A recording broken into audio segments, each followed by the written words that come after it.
Laaleen, thank you so much for joining us today. By us, I mean myself. I'm being self-aggrandizing, just like the topic that we're going to discuss today. I thought that you and I had a very interesting day on Twitter, along with some really nice women who were discussing the idea of entitled male privilege that particularly comes from the source of male-only preparatory institutions. So, a disclaimer: we will be making some generalizations, which we'll try not to do. But I think for the sake of opinion making and for the sake of conversation, it will be interesting if we talk about this particular line of thought, which is: are there some characteristics of alumni from male-only preparatory institutes that are difficult to deal with, specifically for women? What do you think about talking about that? Well, first of all, hello, and I hope you can hear me just fine. And second of all, this sounds like we're doing two things at the same time. We're being very general and we're also being very specific and perhaps anecdotal as well. And as you said, let's use this as an opportunity to share our personal views, our experiences, our anecdotes, but also maybe not create stereotypes. 100% agreed. And that's why I think we have to do a disclaimer here. So I don't want to do a whataboutery, which is when you're making a general thesis around something, you also are like, oh, but what about this, or what about that, or what about him, or what about this other person? I think let's be somewhat general, because we've already discussed that we are going to be general. But in that generalization, I think what we're trying to do is identify some themes that can be improved on, right, as a society. Male entitlement can come from several sources. It doesn't necessarily need to come from male-only preparatory schools. But what we have seen, and when there's safe zones where women talk to women, they essentially talk very openly about the source of that coming from such places and institutions of learning. And I wanted to talk about those characteristics specifically. So sounds good. I think that we should be careful in what we're saying. And let me also say that if we cause any enragement to anybody, then this is about you. And if we don't, then this is not about you, right? Let's start with that. So, Laaleen, what do you think when women are in safe places, they say about male entitlement and the source of it? You've lived in Lahore most of your life, right? You have a lot of exposure internationally. You've studied abroad, etc. But what are some of the things that you think are common to preparatory schools, where I think men don't have exposure to women growing up or to girls growing up and understand the process of individual women not being one particular stereotype? Well, based on what I've seen, what I've observed and growing up, mostly in Lahore, but also I would say I was a schoolgirl in Lahore. I was here from the age of 8 to 17, or was it maybe 10 to 17? Gosh, I can't remember. So basically what I noticed was there was a big difference in boys interacting with boys who had either come from co-ed schools, co-educational schools, or who had sisters, or who had more exposure through family, friends, and interaction, versus boys who came solely from a boys-only school and had no sisters and had very, very limited interaction with girls, with the opposite sex, basically, with the opposite gender. And this, I mean, anyone who's grown up in Lahore can tell you of the angst of growing up here. And this was before social media. So I don't know how awful it is now, but at that time, we would get stalked and we would get bullied and we would be, prank called, and it was really awful. And it was mostly these kind of guys who only saw girls in one way and they objectified girls. And these were our peers, in many ways, academic peers, peers from other schools. And you could see even then the way they would sort of band together and jeer and egg each other on. And there was bullying among them as well. And I see it now in these men. They're like grown men now. Many of them are middle-aged men. Many of them are in public office even.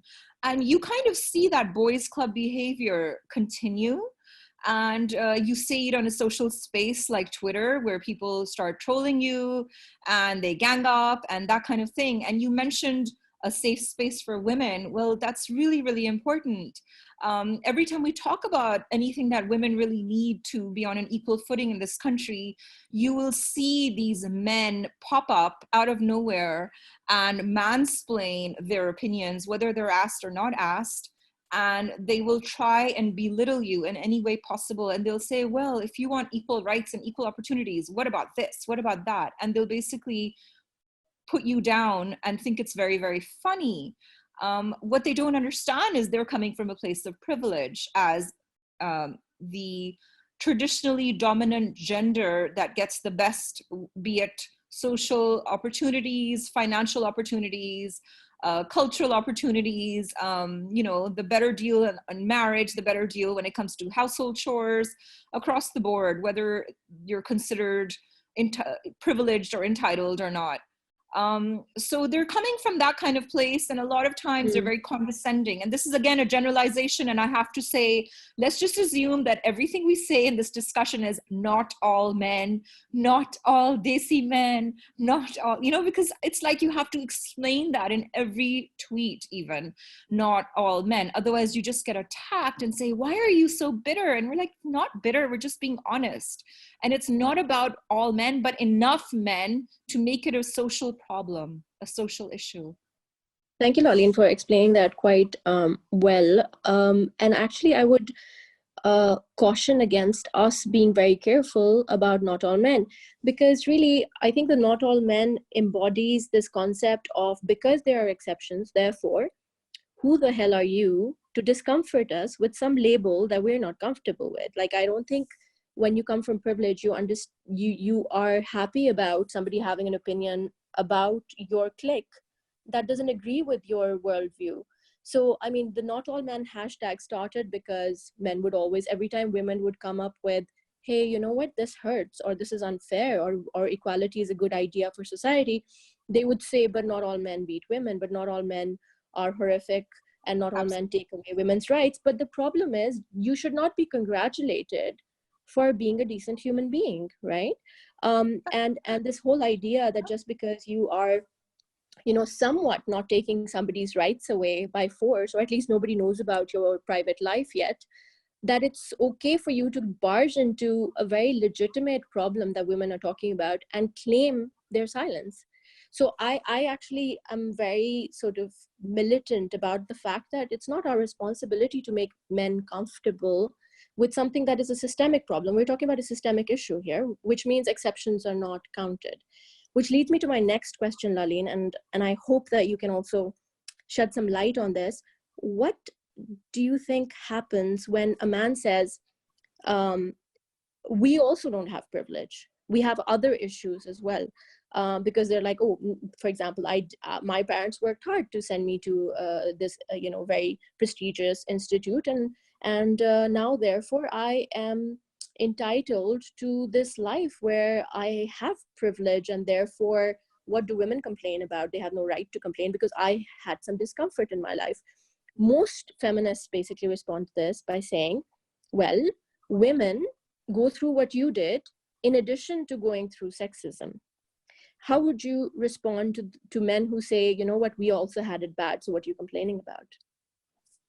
I mean, absolutely. I think on one level, if you look at it globally, and it's a man saying, I'm a brown man, I'm a minority in this, in the world, I'm also going through something on some level. But looking at it on a national level, I wouldn't want to trivialize anyone's experience. I would say, yes, you have a valid point, you have a valid experience, but as you said, we have all of that too and more. So it's really hard to feel sorry for you guys, because generally you really have it a lot easier. And I do understand there are financial pressures. I think most of this is to do with financial pressure of being a breadwinner. But think about it this way. Suppose you're a man, you're the breadwinner, but at the same time, women don't have marital rights. There'll be women who've given up their careers to raise children. And she still won't have, there won't be like marital property in her name. There will be no alimony if the marriage goes bad. So she'll be sort of blackmailed financially to stay on. That's just one of many, many examples. So just to put it in this context, yes, you can be a breadwinner, so can a woman. Traditionally, there's only certain things that men can do, and there's certain things that women are expected to do. Women are expected to obviously bear children because of our, our anatomy is such. And at the same time, in many families, you're expected to have a certain number of children, and a certain number of children of particularly the male gender even, depending on your societal setup. Now, having said that, the role of household management is often falls just completely on women. The role of her own career, raising her children, managing the house, managing possibly in-laws if they're still living in a joint family system, everything falls on her shoulders. And a man's, whereas I'm just saying again, very generally, and for a man, it's basically go out, go to work, come back, get your paycheck or your royalties from your factory or whatever it is. And that's about it. Everything should be perfect. Everything should be running smoothly. Oh my God, she's in a bad mood. Or what is it that time of the month, honey? Are you PMSing again? It's a very there's no sort of joint sharing of responsibilities and chores in this kind of society. There's no paternity leave, for example. There's maternity leave. Because there's no concept of men actually sitting at home and taking care of children. There just they find it emasculating, right? And this leads me to the concept of comfort. I think that when you go to a segregated place, which is segregated on multiple intersectional levels, sometimes by class as well, mostly by class, and then obviously there are fewer women that you're interacting with, and these preparatory schools are they define you during your teenage years or your pre-adolescent, adolescent years, where your core system software is developing about who women are as individuals or non-individuals. And at that time, your comfort and your concept of comfort is defined in terms of gender roles, etc. And I think that when these middle-aged men, who are now alumni of these institutions, grew up to understand that the system has done them well, and they feel a discomfort now because women kind of don't want to be rug mats, right? And so now they're penalizing women for their loss of comfort. Do you feel that is what's happening? Because it's almost like this, hey, I don't appreciate you asking for more, know your place. Women know your place. That's an interesting analysis. Actually, to be honest, I hadn't thought of it like that. That's quite disturbing. I don't know, actually. The answer is I don't know. I think it would also vary from person to person. But again, on a broad generalization, I think perhaps the middle-aged men with this kind of academic upbringing are perhaps a little more disappointing than the younger men, for example, who are a little bit more used to a slightly more equal footing. What do you think about that, Aisha? I'm going to turn the question back to you. I think that the in-betweens are the most scary. So somebody messaged me, I think after our Twitter thing today, saying that so-and-so, who's the alumni of a similar school, is a good guy. He means well. He's not one of those really bad ones. And I responded by saying, I don't like the in-betweeners, the people who are slightly woke and have the good vocabulary of power dynamics, but then they don't share their power and privilege.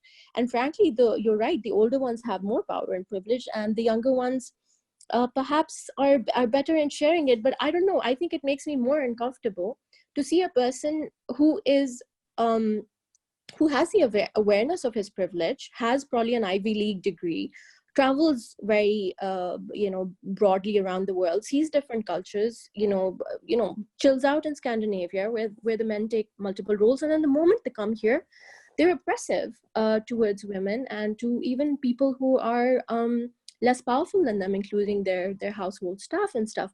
And that is what I find quite unforgivable. The fact that it's not like you're not aware of the exploitation in your language, in your day-to-day living, but you choose to ignore it. I think that I would say that's more problematic. And yes, of course, the younger people are more hopeful because I think they give more room for that. And I also, the world is not going to accommodate their crap, frankly. I think that with the Misha Shafi and the Ali Zafar case, for instance, a lot has changed in the Pakistani, small bubble of English speaking people who feel like, hey, she made quite a bit of a buzz, and that's interesting. Of course, they say horrible things about her, right? And we know what that they say. And it's like it's the victim blaming and all of that is there. But I think it's also sent a bit of a message, that case, about be careful. It's not the same world anymore. There's so many interesting things in what you said. I'm just going to pick on one thing at the moment.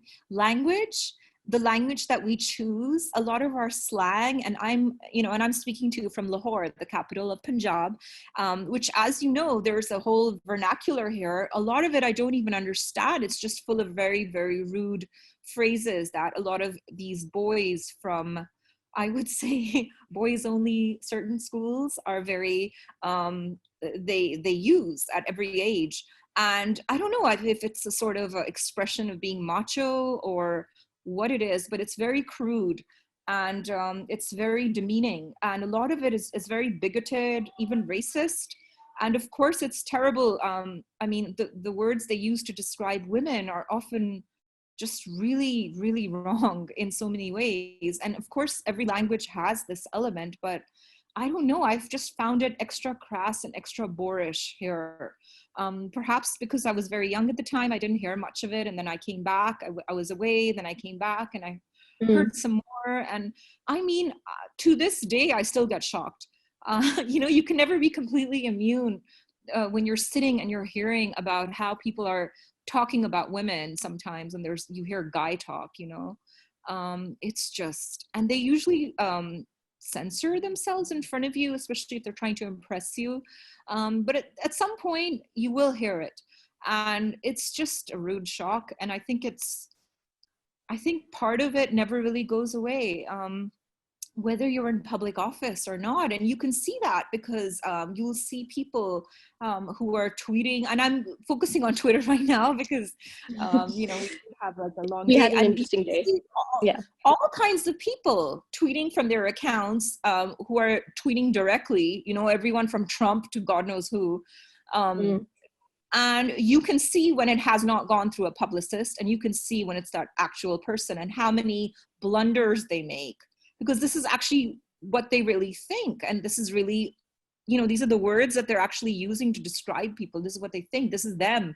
And most of them are very proud of it. And it's only when there's a backlash that they backtrack and they say, oh, you misunderstood me. And I'm not talking about what happened today. I'm just saying in general, I mean, I'm not going to just like pinpoint one person. Who knows? I mean, I don't know. I like to give everyone the benefit of doubt. And I'm one of those people that actually thinks really highly of everyone unless they give me a really good reason not to. But I'm just saying, like, the words we use, and men mostly, but even women sometimes, in this culture, they're just, some of them are really disturbing, like the ethnic terms, where I don't want to say any of these words, and describing the color of people's skin. I mean, who the heck do you think you are? What have you come from? Look at our own history, and you're talking about other people like this. Like, it's just the hypocrisy is baffling. And I know, like, I have a sense of humor, and I know, yes, we all have a sense of humor, we all like to be sarcastic, but there is a limit. There's a limit, and it's 2020. There's a limit to what you can say and do now.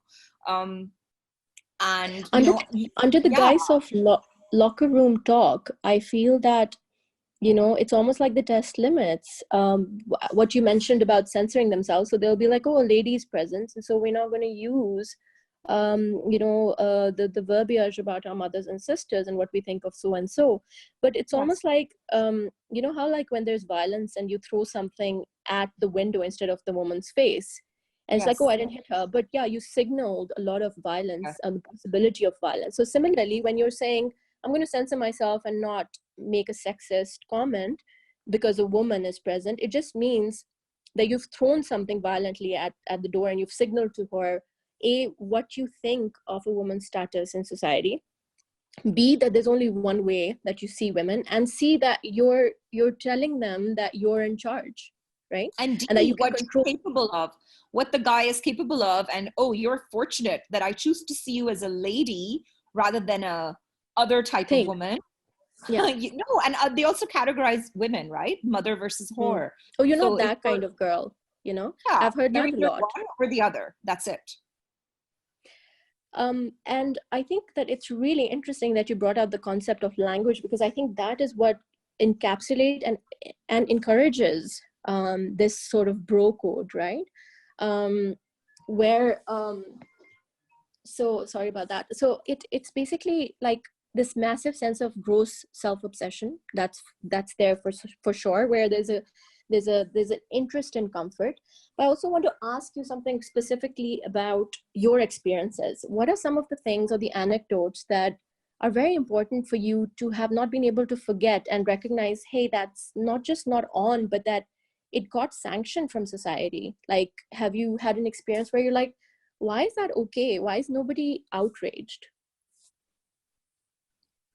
Do you mean from my own life?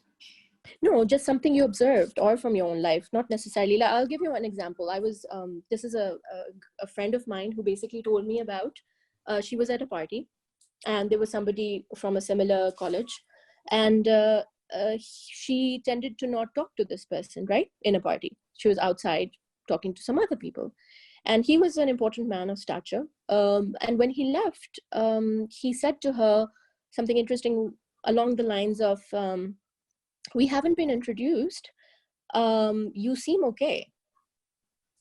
You know, something to the effect of, we haven't been introduced, but you're all right. Which almost like, and we were discussing this morning. It's not, there's nothing wrong with that per se, but it's almost like, I'm important enough to command the room and for you to have come to me and listened to me or heard me out, right? Laaleen, I don't know if I still have you. Yeah, I'm here. I'm listening. Yeah. So sorry, I was getting interrupted with the calls. But it's like, why, I don't understand. You seem okay, but I don't understand why you haven't gravitated towards me. That sense of like, the world revolves around me and there's one kind of worldview. I think that is something that I've always noticed, which is like, um, look at it from my perspective. I'm going to tell you how it is. Yes, I was going to bring this up too. It's like he is the center of the universe, not just his universe, the universe. His way versus the highway. Mm-hmm. And sometimes the highway is not an option either. So it's just his way versus his way. And I mean, worst case scenario. And I mean, it's just baffling. And you just think to yourself, okay, choose your battles. Is this worth fighting for? It's just exhausting. And after a certain point, there's no communication anymore because that person refuses to put themselves Mm. in your shoes. And I think it's a And shame. it is a shame, because I think, look, I mean, we lose out as women and as people who are not privileged in society. We can't even, for example, there was this example that one of the people was giving me about how this woman went out for groceries during COVID. And because the man was a bit of a hypochondriac, he washed her up with household bleach, because he was afraid she's going to bring corona into the house. The extent of entitlement, of course, we're talking about extreme forms of violence, but what is really sad is that it's the same kind of violence if you put it into a privileged setting, right? I mean, just because you have Persian drugs and you kind of rub shoulders with heads of state from around the world, doesn't really take away from the fact that you are talking down to somebody who's worked really hard to be where they are. And I think that language of talking down to, or telling people how the world is, or who are you to speak to me like that, or you're making me uncomfortable, silence, woman, I'm tired, don't talk to me, don't nag me. So all of these, the language of sexism and power and family and domestic politics, all of this is kind of really bad violence as well. It's in my experience, I'm not equalizing two things, but all things equal, it's almost like being a really violent, uneducated person, right? Because the point of education and exposure is empathy. And if you cannot be empathetic or sharing of your power with people within the context of divisions of power, then what's the point of all of that? And what did you go to college for, right? I'd like to address two little things here. And one is, I have personally experienced myself many times the advantages of, class advantages. And I'm going to be honest here. Like, I find it very easy to put men in their place in a public space, no matter where I am, because of advantages of class. And I've noticed that. And first I couldn't understand why. And I'm like, how come I'm not scared of anyone? How come I can put them in their place? I mean, I'm talking about like just normal men you meet in a public setting. And then my friend was like, it's because you have the advantage of class. And that's something they immediately bow down to. They would never accept that from a woman of their own level. And that is why I would say that even when a lot of us are considered or called or described as privileged, I think just as women, even if we are considered privileged by some people or, many members of society, I still think we are semi-privileged. We will never be at the same level of privilege and entitlement. And I'm not saying this is something to aspire to. I'm not saying that, but I'm saying we are not the same privilege and entitlement level as men of our, otherwise equal stature, and even perhaps, academically less than us, for example, depending on the power they wield. And I would say the same thing goes for education. And again, my friend, I don't know if I should quote her or not, but I just loved this thing she said to me. And she was like, oh, educated versus uneducated. And she said, the problem is the semi-educated. And I said, what do you mean by that? And she said, those are people who appear educated, but they're actually semi-educated. They've had an incomplete education in the fact that their ethics aren't really there. They're contradicting themselves. They're hypocritical. Their feminism is false feminism, or they say that they are feminists. They say that we're not feminists. We just want equality. Things like that, which doesn't even make sense. But I just love that. Actually, I know somebody like that, a very respectable member of society. But it's like, what are you saying? You want equality, but not feminism? Like what? Well, you want equality for everybody else except women. And what is a world where there's equality for everyone except women? Like what does that look like? It's like intelligent people completely, like, it's like a part of their brain is just brain dead. And that's an important point that you bring up, and thank you so much for the nuances that you're bringing up, because look at what happened when the Me Too movement started, right? I mean, it's like the first thing that a lot of elite men said, oh, it's not for us, it's for white women, right? We give women honor here. And a lot of them also said that there was this massive backlash of who the hell do you think you are? And why did that create so much anger? I think is because when there's a claiming back of space, it automatically means that you have to give something up. And what is that thing that you're giving up? It's emotional labor, because now you have to work hard to court women, because you can't just use your wealth or your looks or the things that have been given to you through your privilege without hard work. You have to work hard for it. You have to actually convince somebody, you have to persuade somebody, you have to not just kind of go to war and take war booty. You have to do a little more, and physical labor. So it's not just that you throw yourself around being with your socks all over the place. Somebody's going to complain and say, hey, you know what, pull your own weight, you're not a child. Right? And I think that famous meme that says, women are not rehabilitation centers for badly raised men. Yeah, it's a meme, but it's also kind of true, because a lot of women have to do the work of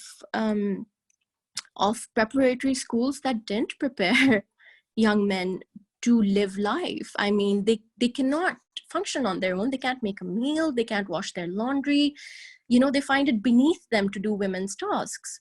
And some of them are wealthy and they can delegate, which is fine. I like you said, we come from the privilege where sometimes we can also afford to delegate, right?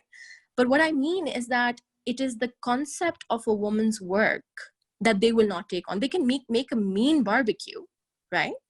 But only if they want to. What's about the barbecue? Because that's man food, meat. Yeah. No, you're absolutely right. It's Pow West, right? Yeah, and I'm forgetting now. You had just said something, and I was gonna comment on it. But I think I want to ask you something specifically to that. Like, what is it about the hard work that men have to do and the taking back? Like now in the new world, what do men have to do differently? I think if you start talking about that, you will understand the rage, and then it'll come back to you. I mean, I was just watching. I was Netflixing, and I was watching a show that was set in like 15 years ago. And this is a British show. And the guy is like a doctor. He's walking through a hospital and he pinched another doctor's ass. And she was a female doctor. I mean, that wouldn't fly today, right? I mean, so much has changed. That was just 15 years ago. So much has changed since then. Now you don't even know how to refer to a person, what gender they prefer to be referred in. I mean, we've gone from one extreme to like a whole other level, a whole other universe, I would say. But an important one, Laaleen, because the homophobic culture within all boys school is also an important part. Who do they look down on? There's an incredible amount of bullying there, and there's an incredible amount of sexual violence there as well. Absolutely. It's scary. So I mean, if you want to insult someone, you call them a woman. If you want to insult someone a lot, you call them a man who behaves like a woman, right? True. Which is much worse. You've gotten the privilege of being a man, but you're effeminate. How terrible is that? I mean, look at what they do to Bilawal Bhutto, right? For instance. And a lot of these people do that. And, when Kami came forward and there were these other issues, I mean, there was a very clear line of sticking to the pack, I mean, we men who have privilege need to stick together. And how dare anyone falsely or rightly, it wasn't about the case itself. It was about the disruption, the social disruption that was made by somebody calling out somebody who was somewhat powerful, right? So that disruption was so uncomfortable for everyone. But also, what else do they have to change? Okay, so now they can't pinch asses, but that's it? I mean, they have to keep their behavior in check to some degree. But, even I've noticed in different office settings, again, I think that's where class plays a part.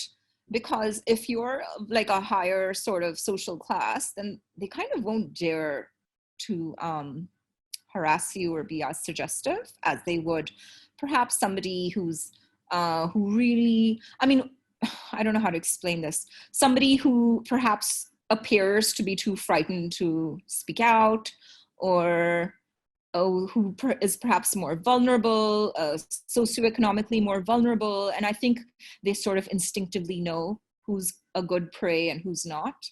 I think a lot of this is very instinctive. And then again, it's the whole, hunter versus hunted. I mean, haven't you noticed whenever you have, and honestly, I did not think at this age I would have stalkers, but it's really pathetic that you can have stalkers in the city as a teenager, and you can have them as a, divorced mother of 3 as well. It's really pathetic. And it's the same thing all over again, No, they don't realize no means no. It doesn't mean maybe.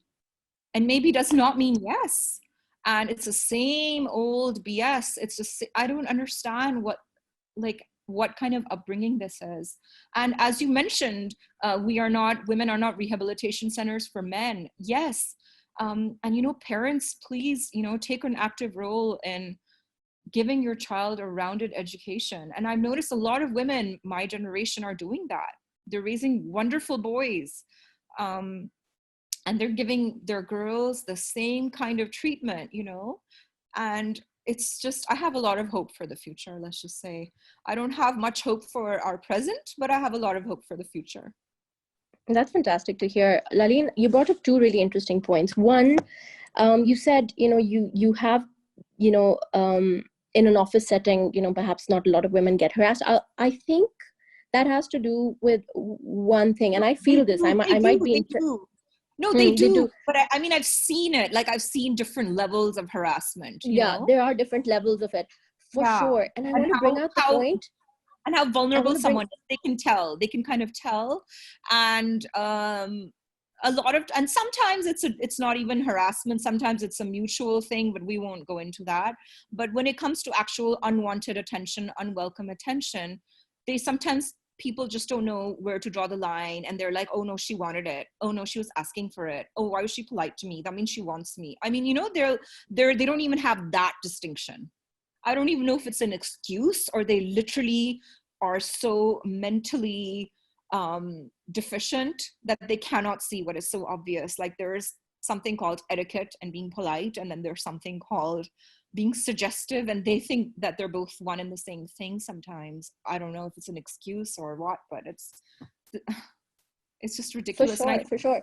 Yeah, and the but lack of interaction is what's causing this. There needs to be more precisely. interaction among the genders, so that they're not viewed as the other, but they're just human, Somebody, like a male colleague of mine, I was like, why do you guys do this stuff? I was just like, why? What is wrong with you guys? And he was nice enough to explain. He's like, look, you've not eaten for 3 days, and there is a wedding buffet that's just opened up.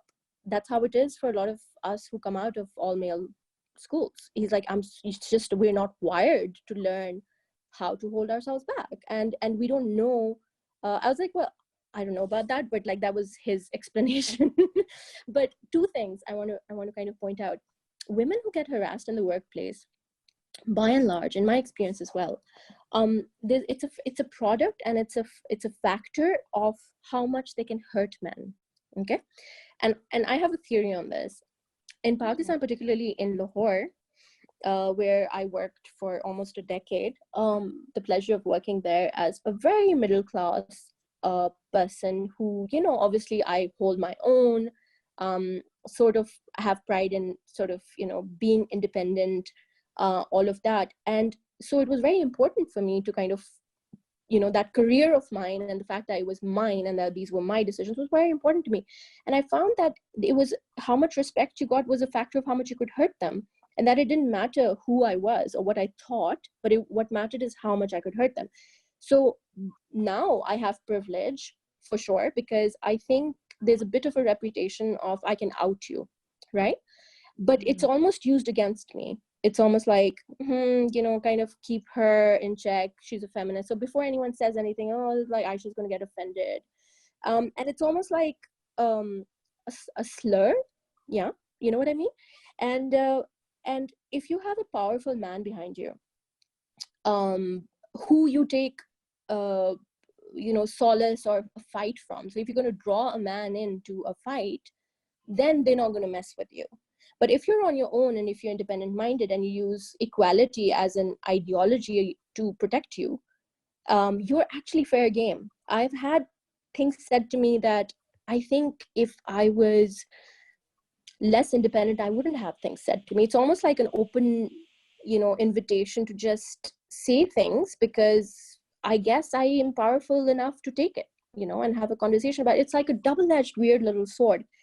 And the other thing you said about age, like a mother of 3 and getting harassed. I mean, I got harassed the other day. I was driving in my car, and these bunch of young guys in a very good car, very expensive car, which obviously their father gave them and they didn't have to work hard for, were like tailgating me and hooting and showing like lights and getting out of their car and like calling me names and stuff. And I was in the middle of a work call and dealing with that as well. And I was frightened. I wanted to park on the side, and just because I was trembling, it's pretty scary when somebody's harassing you with a really high speed car, right? And I thought about it. I was like, dude, like, I'm kind of almost over the hill. Why are they doing that? But do you see that we also have internalized this bit of, we are only going to be harassed if we have some kind of beauty / interesting sexuality, and if we're older, then we will not, right? Oh, okay. I don't know. It's just annoying, and it's not flattering. It's just annoying. At all. Like, I mean, if somebody thinks you're unwelcome. older and you get whistled at, that it's cool, it's not. And also somebody, like, I was in a group of very interesting similar alumni, and they said something like, I was like, why don't we have more women who are above a certain age, right? I mean, these are like younger women we kind of congregate with, and they were like, this is not a democracy and we don't like older women. And actually somebody joked about it, they were like, oh, they be ugly. Right? And it's kind of, yeah, I mean, I get humor, right? My chin is also sagging, I get it. But the fact that without beauty or estrogen, women are scary, because you don't know how to control them anymore. I think there's nothing stronger than Pakistani aunties, like older women. I'm like their biggest fan. Totally. Oh, I swear, I'm like their biggest fan. Totally. I just love it. They I have this like From strength, Asma and they Jahangir have to like the woman on the street, like, you know, don't those give a people that you damn. take comments Yeah. from, they're going to And say this it. is They're why going to they keep don't give a damn. I mean, look at what they have to grow up with, you know? So I think you just reach that age and that stage sometime in your life where you're just like, whatever, I don't give a damn. And I don't care if people find me hot or not. It doesn't really matter to me. and Yeah. being hot doesn't really matter anyway. Like, a lot of times, Sure. regardless of class, it's like after a certain point, if you're not going to be seen as an individual, what's the point, right? I mean, there these really elite parties, right, where a lot of, you know, there was this New York Times piece, and this is, by the way, an international phenomenon. We're not doing this for Pakistan per se. There's enough international pieces in the New Yorker, in New York Times, that talk about all male preparatory schools making men misogynist, and then them turning to lead the country, or to lead these big companies like Enron and stuff, and having financial and capitalist scandals, right? It's not just the lack of respect for women, it's the lack of respect for anybody that doesn't look or behave like you. And so this is not a Pakistani only phenomenon, but what I'm pointing to is that you kind of create this reality that, you know, if you're married, so says a woman, that eventually women are all the same. There's your mom on one side, and then there's women, right? Yeah, the mother versus whore thing. Yeah, like No, but it's not just that. I mean, these are educated women that most of them kind of court and marry, and yet it's like the segregation continues. You go do your yoga thing, I'm going to go travel the world and do big things, you know, that same, right. you just lift the sophistication of gender roles, but the roles still remain. Well, I just try to surround myself with like-minded people. So a lot of times I don't even see this ugliness. Um, so I have to, it's like a jolt back to reality when I encounter it. And I mean, obviously I have encountered it in my marriage when I used to be married. And that was a shock to the system, you know, woman, this, woman, that. I'm like, why are you calling me woman? I have a name. It was just like weird. And I was like, I'm not your employee. Why are you talking down to me? What is wrong with you? Like, I wasn't used to it. I was like, what is this? I got like culture shock. But yeah, I mean, every family and every setup has its own kind of culture. And if you're unfamiliar with it and you just, you know, and our kind of marriages are also such where it's like a shock to the system. You're unprepared completely in every way. You're unprepared socially, culturally, physically, in every single way. Professionally, you don't even know, like, oh, you won't be allowed to have a career, and you're like, wait, but that only happens to other kinds of people, not people like us, but hey, it happened to me. You know what I mean? Like, things happen that you don't realize can happen. And I'm not saying everyone goes through this, certainly not, but it can happen. It's always a possibility, and it's always good to be prepared. And I mean, what you were saying about, you know, the sort of gendered segregation, I mean, yeah, you do see it, and you see it, but you also don't see it. It also depends on who you choose to associate with and mix with. And I've made a conscious decision to just associate myself, you know, quality over quantity. And you know, but I mean, none of us are perfect. I'm certainly not perfect. I'm, you know, so many times I'm apologizing to people if I've gone too far with a joke, perhaps. You know, and just for example, I still find James Bond from the 60s funny. You know, I still, you know, I'm still the same person. I'm Shame not, on you, Laaleen. No, I do. I just do. And I admit it. So I'm not like such a firebrand that I'm going to be like, no humor in anything. And, no, I mean, what I'm trying to say is we're all still human. We're all still learning. And the fact is to learn and to go ahead and learn from each other and support each other. Not that we're born perfect. We're never going to make a mistake and we're going to die perfect. That's not how we are. We evolve.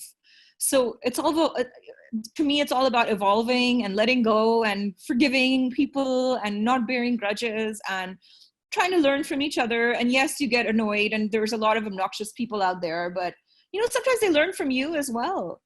You can actually explain things sometimes better than anyone who's explained it to them before, or perhaps nobody's bothered explaining it to them before. They just thought they were arrogant holes, and what's the point? But if you actually sit down and explain it nicely, sometimes they actually understand, and that's a really good feeling. I like that you're saying that. First of all, to your earlier point, I think I have also made a couple of very objectified comments about a guy called Justin from Canada. And you have liked my tweet on that occasion as well. So guilty as charged. We're not perfect people. We have our privileges and we tout them, and we are exploitative. And I think somebody can deconstruct this podcast and be like, oh, here's what they did wrong and here's their power struggle, etc., etc. But to the other point, I think when you said that if somebody's not bothered to explain things to them. So I had this experience where I was explaining how office housework is not cool, where if there's a cake, why are you always asking a woman to cut it, right? Explain the and somebody from a very sort of remote area in one of the regions from one of the offices, a very shy guy, came up to me like, I was like, I usually say hi to everybody first because I know that I can be intimidating, right? And so I'm like, hey, how's it going? And so he was a little surprised I was talking to him, and I was like, how are things at work and stuff? He's like, I just wanted to say one thing. And I was like, yeah, please go ahead. He's like, well, you talked about cake cutting, and I'm the head of that, particular region. And I didn't realize I always did that. And when you said it, I realized it. And now I have told the men in our office that we only have 3 women in an office of over 50.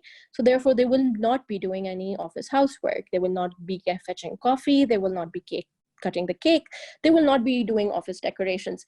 And he's like, you explained it well, so you didn't make it about me. He's like, I'm a proud man. I've been very wrong with women most of my life. But he's like, because of that, I was able to see it. And I just wanted to tell you that it worked and we've changed that. And it was phenomenal because honestly, I also looked down.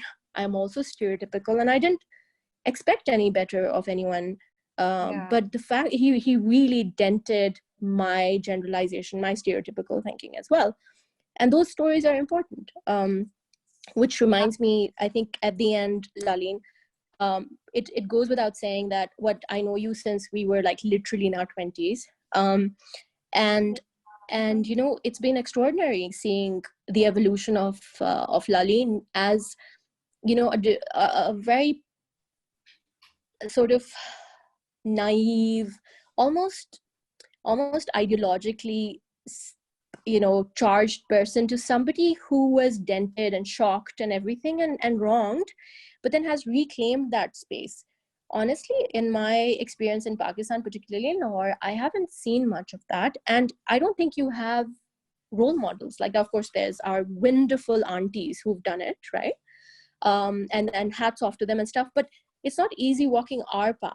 And it's certainly not easy walking the path that you did. I am like, you're my hero. The things you've done, the use of social media, no, really. It's been incredible because taking the patriarchy down like you have essentially basically has allowed turning of the mirror. So you haven't harmed anyone, but what you've done is for anyone who has harmed you, you've just turned the mirror to them and said, this is what you're doing to me, and you've broadcasted that. It's such a beautiful, polite way of telling the world, you know what, I kind of really believe I deserve respect. Please don't do this. It's not right. It's just fantastic. I mean, I have seen you go through it, and you're here and your voice is just, so this is a bit of a Laaleen, confetti session, but really thank you for everything you've done for all the women. You've overestimated anything I've done. I just thought, I just basically reached a point where I got really tired of the hypocrisy, and I was like, you know what, I don't care anymore what anyone thinks. And that's basically what happened. I just, there comes a point in your life when you put up with so much, and then one day you just cannot put up with any longer, and you just reach your, I suppose, your, what does one call it? I don't know. You just want to exhale, right? Like the movie in the book. Mm. Uh, you're waiting to exhale, and you're like, "It's my. I've been holding my breath all these years. It's my. I need to exhale now." And at the Mm. same time, I think what people might have found it interesting, I would say, like here locally as well as I guess internationally, is because they're like, "Oh, people from your kind of background don't speak about these kind of things." And you're very candid, and that's very different, and you're very open about things, and I certainly wasn't like that before. It's just, you just become more comfortable in your own skin, and then you just, once the floodgates open, it's really hard to close them. But thank you so much, Aisha, and you're my hero too. Laaleen, thank you so much for joining us. It's been wonderful talking to you, and let's keep the conversation going. Fantastic. That was good fun, and I hope, and anyone listening, I hope if you have any questions or anything, I mean, it's always good to discuss these things. There's no black and white answer. We're all For shades of sure. gray. Yeah, it's all shades of gray, and I think we're all here to learn, and we're all here to sort of like just recognize that the otherism is not a good idea. And trust me, I think we've all evolved from that perspective. So thank you, Laaleen. I will end it here, and hope that, all male colleges are more integrative and more diverse in the future, because it doesn't turn out to be good for the men who grow up to be powerful.